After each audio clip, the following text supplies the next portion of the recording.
Hello friends, welcome to the exams made simple. So आज हम preamble के बारे में पढ़ेंगे और उससे पहले आई वुड रेकमेंड कि ये प्रीएम्बल यहाँ पे दिया हुआ है तो आप इसको प्लीज़ अच्छे से पढ़ लीजिए और याद कर लीजिए and mark the keywords like we the people of India and the nature of Indian what we want India to be sovereign, socialist, secular, democratic, Republic.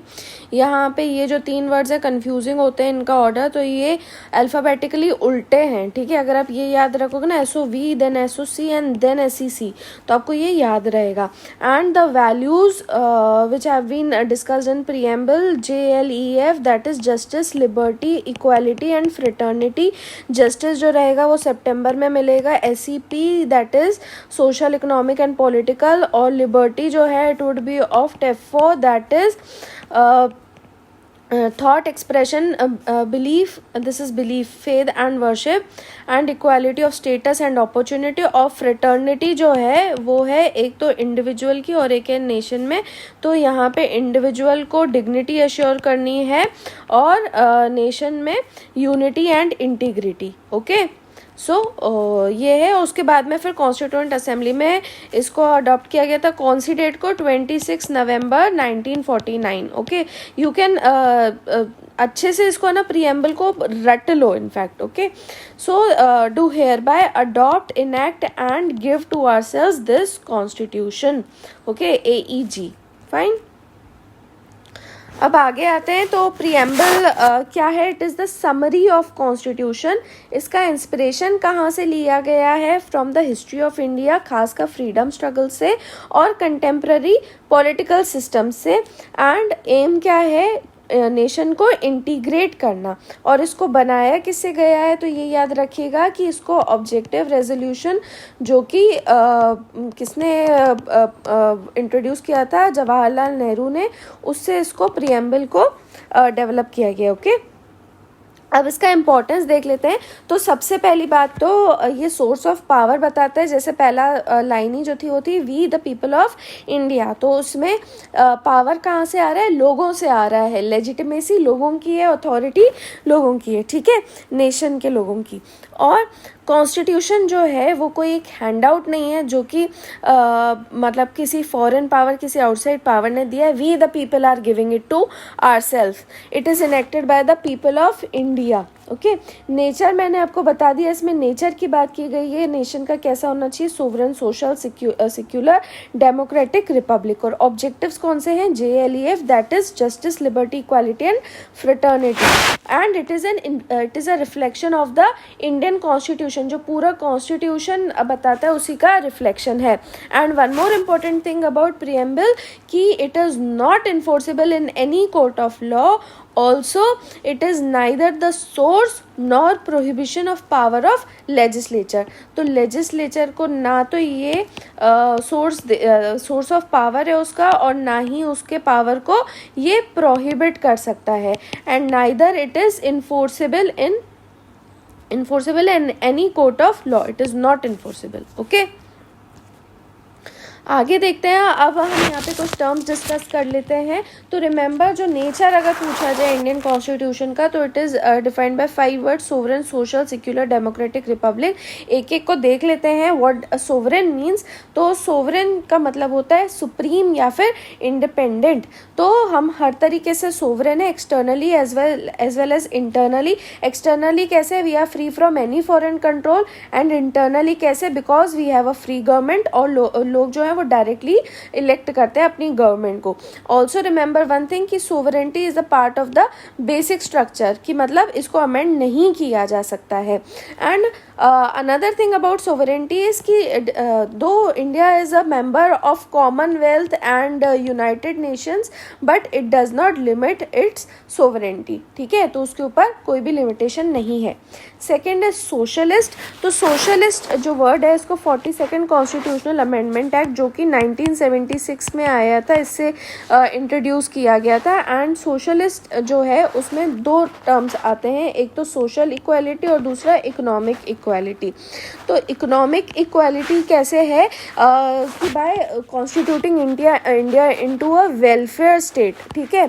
तो मतलब जो यही सब बातें हैं ना कि कॉन्सेंट्रेटेड ना रहे किसी एक के पास में, वेल्थ इक्वली डिस्ट्रीब्यूट हो, तो वेल्थ का डिस्ट्रीब्यूशन ज़्यादा इक्विटेबल है, सबको डिसेंट स्टैंडर्ड ऑफ लिविंग मिले। So this is a welfare state. And social economy कैसे कि there is no discrimination based on caste, creed, sex, religion और लैंग्वेज, किसी भी बेसिस पे डिस्क्रिमिनेशन नहीं होना चाहिए। So this is social equality. Next is secular. तो सिक्यूलर जो है इसको भी 42nd कॉन्स्टिट्यूशनल अमेंडमेंट एक्ट 1976 से इंट्रोड्यूस किया गया था।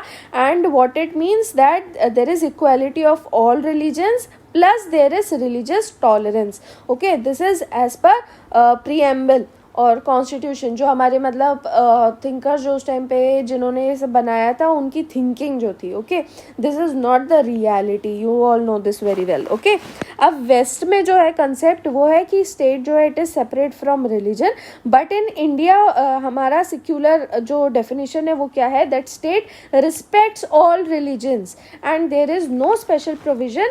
और रिलीजन आपको जो भी आपको प्रैक्टिस करना है, प्रीच करना है, प्रोफेस करना है, उसका आपको फ्रीडम दिया गया है। You have the freedom to decide your religion and follow it as per your choice. Okay, and one more thing about secular that there is no official state religion. अब जब आपसे पूछा जाएगा ना कि सिक्युलर क्या स्टैंड करता है, तो आपको यही सारी चीज़ें बतानी पड़ेंगी कि इंडिया में स्टेट के लिए सारे रिलीजन्स बराबर हैं, there is no special provision, then there is no official state religion जैसे बाकी जगह पे होता है।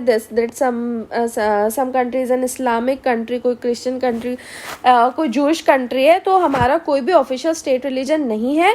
What secular more means is that no religious instruction would be given in any government school। तो किसी भी गवर्नमेंट स्कूल में religious instruction नहीं दिया जाएगा।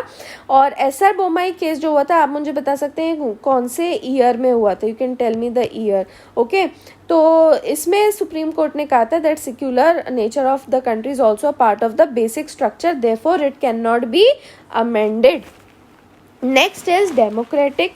ठीक है, तो डेमोक्रेटिक का मतलब क्या है कि हम अपनी गवर्नमेंट को इलेक्ट कर सकते हैं at all levels by universal adult franchise, that means one man one vote and anybody above 18 years of age, ये हमारे यहाँ पे प्रोवाइडेड है कि वो वोट कर सकता है, but he should not B debarred by law. ठीक है, तो यूनिवर्सल एडल्ट फ्रेंचाइजी में ये होता है।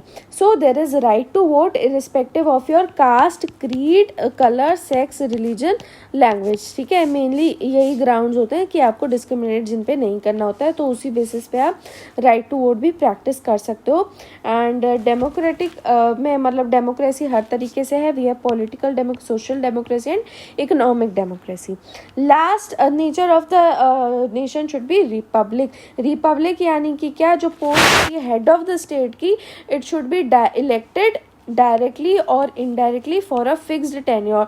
तो हमारे यहाँ पे प्रेसिडेंट है, he is indirectly elected by an electoral college, जिसके बारे में हम आगे पढ़ेंगे इलेक्टोरल कॉलेज क्या है। और for he is elected for 5 year sorry. और ये जो प्रेसिडेंट की पोस्ट होती है, this is not hereditary and it is open to all citizens. Okay, अब 4 वैल्यूज जो डिस्कस की गई है वो भी देख लेते हैं। सो this is justice, liberty, equality and fraternity. अब जस्टिस जो है हमारे पास में वो इंटीग्रेटेड जस्टिस है, यानी कि पॉलिटिकल जस्टिस, सोशल जस्टिस और इकोनॉमिक जस्टिस। पॉलिटिकल जस्टिस का मतलब क्या है? जस्टिस यानी न्याय होना, ठीक है ना। तो सबको इक्वल पॉलिटिकल राइट्स दिए गए हैं and there is equal access. एक तो राइट्स भी सबको दिए गए हैं, प्लस उन सारे ऑफिसेस को इक्वल आपको एक्सेस मिला हुआ है। So this is political justice. Social justice क्या है? That equal treatment. वही सोशल जब भी आएगा तो आपका मतलब वही आएगा कि no discrimination and there is equal treatment without discrimination on caste, creed, race, religion और सेक्स। एंड इकोनॉमिक जस्टिस क्या है कि इनइक्वालिटी नहीं होनी चाहिए इनकम में, वेल्थ और प्रॉपर्टी में इनइक्वालिटी को रिमूव करना है. Okay, and in India the social justice plus the economic justice together constitute into distributive justice. Fine. Liberty क्या है कि जो भी इंडिविजुअल है he can pursue his interest, so he has the freedom or the free will to do so, and he can't be restricted without valid reasons. तो कुछ grounds हैं जहाँ पे उसको restrict किया जा सकता है, उसके बिना restrict नहीं कर सकते. And this is mentioned as the freedom. अभी हमने पढ़ा प्रीएम्बल में क्या लिखा है, liberty of thought, expression, belief, faith and worship tip for. Right. तो ये इसमें इस तरीके से मेंशन्ड है. And it is guaranteed against any arbitrary interference of state. तो स्टेट जो है कोई भी आर्बिट्ररी इंटरफेरेंस नहीं कर सकती है इन राइट्स में.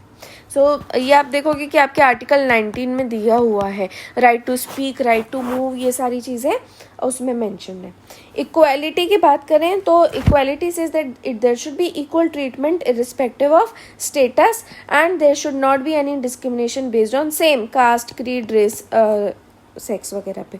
And it is mentioned in fundamental rights under article 14, 15, 16, 17 and 18. ठीक है. फ्रेटर्निटी क्या है, तो fraternity is brotherhood and there should not be any social divisions. और फ्रेटर्निटी क्या है, आपको एक बिलोंगिंगनेस का फील देती है, एक आइडेंटिटी देती है that you belong to this nation. और ये कैसे दिया गया है, by system of single citizenship. तो सिंगल सिटीजनशिप से फ्रेटर्निटी प्रैक्टिस की जाती है. एंड फंडामेंटल ड्यूटीज़ जो कि हर इंसान को फॉलो करनी होती, ये प्रिस्क्राइब्ड है that these are the duties of all citizens.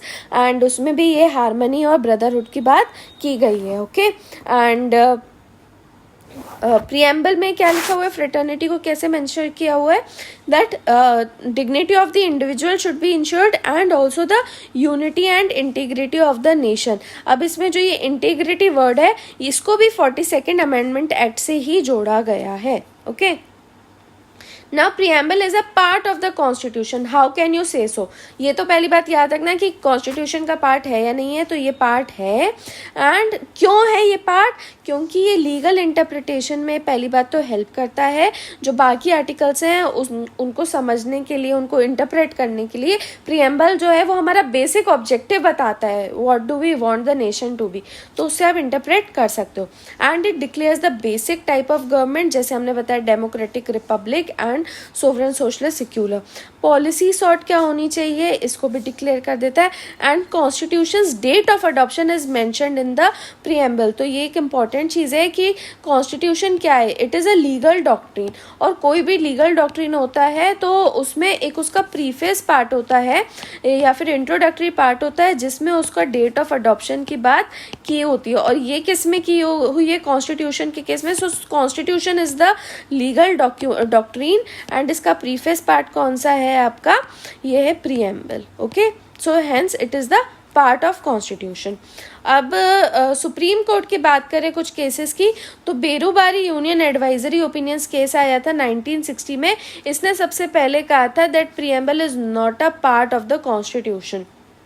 उसके बाद में फिर केशवानंदा भारती केस आया था state versus state of Kerala in 1973. Very important case, you all must be knowing. And it said that it is a part of the constitution. Again in LIC of India case 1995 में दोबारा इसको कहा गया that preamble is an integral part of the constitution. And you can remember one more thing about the preamble, that it was enacted by the Constituent Assembly after rest of the Constitution was enacted. ठीक है. और amendment की बात करें तो it is subjected to the amendments as per the Kesavananda case. तो अभी मैंने आपको बता दिया था कि ये जो केशवानंदा केस हुआ था उसमें ही इसको ये भी कहा गया था that it is a part of constitution. और उसी में ये चीज़ भी कही गई थी कि it is a part of the basic structure, therefore it can not be amended. ठीक है. एंड अभी तक अमेंडमेंट अगर पूछा जाए तो केवल एक ही बार हुआ है, that is in 42nd amendment act जो हुआ था उसी में ही इसको किया गया था, और ये वाले वर्ड्स जो थे ये जोड़े गए थे, सोशलिस्ट, सेक्युलर और integrity, these 3 words were added एक ही बार जब अमेंड किया गया। इसको प्लीज़ आप याद रखिएगा, okay. And based on the ये जो अमेंडमेंट भी हुआ था, it was based on the recommendation of स्वर्ण सिंह कमेटी। ये कमेटी का नाम याद रखना, स्वर्ण सिंह कमेटी। ये एक इंटरनल कमेटी थी ऑफ इंडियन नेशनल कांग्रेस, तो उसी ने ये रिकमेंडेशन दिया था, ओके। अब यहाँ पे कुछ क्वेश्चंस देख लेते हैं। और अब देखो ये प्रीएम्बल में ऐसे क्वेश्चन पूछा भी गया है 2013 में, that economic justice as one of the objectives of Indian constitution has been provided in preamble and fundamental rights. अब आपको ये तो पता चल गया कि प्रीएम्बल में तो है, ठीक है, and apart from it preamble and DPSP, so this is the correct answer, it is provided in the preamble and DPSP, it is not in the fundamental rights and DPSP, okay. तो DPSP में है, preamble में है। अब next है, which one of the following correctly explains the meaning of socialist in the preamble? Nationalisation of all means of production, abolition of private property, abolish तो नहीं ही करना है, socialistic pattern of society and eradication of exploitation and vested interest. तो हमारा answer है D, क्योंकि अभी बताया था कि removal of concentration of wealth, उसका प्रॉपरली डिस्ट्रीब्यूशन होना चाहिए, ठीक है, तो एक्सप्लॉयटेशन वगैरह को हटाना है। Then which of the following are the significances of the preamble to the constitution? तो it specifies the objectives of Indian constitution. Yes. It contains the date of enactment. Yes. It declares the ideals and aspirations of Indian citizen. Yes. It declares the nature of Indian nation. Yes, तो इसका answer है all of these. Consider the following statements about the preamble of the constitution. The objective resolution proposed by Pandit Nehru ultimately became the preamble, ये तो सही है। It is not justiciable in nature, ये भी बात सही है। It can not be amended, this is wrong. अब देखो आप 3 एलिमिनेट कर दो तो ये दोनों एलिमिनेट हो गए, बचा 1 2 1 2 एंड 4, तो 4 देख लेते हैं। It can not override the specific provisions of the constitution, ये भी सही है, ये याद रखना। It can not override, so the answer is B 1 2 and 4। Now, which of the following were mentioned in the preamble? Sovereign है, secular, democratic, republic and socialist. So the answer would be D. Okay. और 6th है question, Indian constitution declares India a secular state. इसका मतलब क्या है? Religious worship is not allowed, ऐसा तो नहीं है। Religions are patronised by the state, no they are not. And the state regards religion as a private affair of the citizen and does not discriminate on the basis, this is the right option. Question 7 है, preamble is not a part of the constitution. और अब आप बताओ ये पहला statement ही क्या हो गया? गलत हो गया, 1 गलत हो गया, तो 3 आपके ऑप्शंस ऐसे ही एलिमिनेट हो गए। Answer is B 2 and 3. Now consider the following words: socialist, democratic, sovereign, secular. Choose the response that gives the correct order. जिसमें आते हैं तो मैंने आपको बताया ऐसे इसमें confusion होगा, तो उल्टा अल्फ़ाबेटिकल ऑर्डर है। sovereign होगा, फिर socialist होगा, फिर secular होगा, okay, then democratic and republic. So our answer would be A 3 1 4 2, okay. 9th question है, जो सोशलिस्ट वर्ड है प्रीएम्बल में वो इनमें से कौन से प्रिंसिपल को बताता है? Social equality, economic equality, political equality. So the answer is 1 and 2। Socialist का मैंने आपको बताया 2 ही मतलब है, सोशलिस्ट और सोशल इक्वालिटी और इकोनॉमिक इक्वालिटी। फ्रेटर्निटी जो मेंशन्ड है प्रीएम्बल में, इट इज़ प्रमोटेड बाय, तो first of all single citizenship and second I said fundamental duties. तो उसका आंसर क्या होगा? 1 and 2, that is B. So that was all from preamble. अगर आपको कोई भी डाउट हो तो आप कमेंट सेक्शन में पूछ सकते हैं। एंड अगर आपको वीडियो अच्छा लगा है तो प्लीज़ इसे लाइक करें, शेयर करें, and if you haven't subscribe to the channel please subscribe it, and we'll be putting more such videos. Thank you friends, have a nice day.